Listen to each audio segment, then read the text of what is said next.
Pemerintah dengan perjanjian kerja atau P3K di Kabupaten Aceh Jaya memenuhi Polres setempat untuk pemeriksaan urin dan penerbitan SKCK.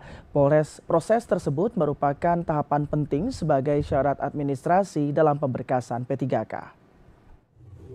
Dalam mendukung tahapan seleksi pegawai pemerintah dengan perjanjian kerja atau P3K, Kepolisian Resor Aceh Jaya memberikan pelayanan khusus bagi para calon P3K yang membutuhkan dokumen pendukung syarat administrasi, seperti penerbitan surat keterangan catatan kepolisian atau SKCK dan pemeriksaan urin. Salah seorang calon P3K, Teguh Bustami, mengatakan peserta harus melengkapi 4 persyaratan, yakni surat sehat jasmani dan rohani dari rumah sakit, SKCK, dan juga surat bebas narkoba yang harus diunggah mulai tanggal 1 hingga 31 Januari 2025.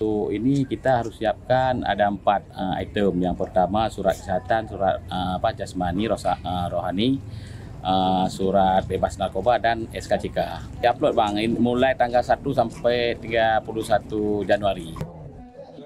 Proses cek urin dan penerbitan SKCK menjadi tahapan penting bagi peserta yang dinyatakan lulus seleksi P3K guna memastikan peserta memenuhi syarat administrasi dan bebas dari masalah hukum maupun kesehatan. Dari Aceh Jaya, Musliadi, TVRI Aceh melaporkan.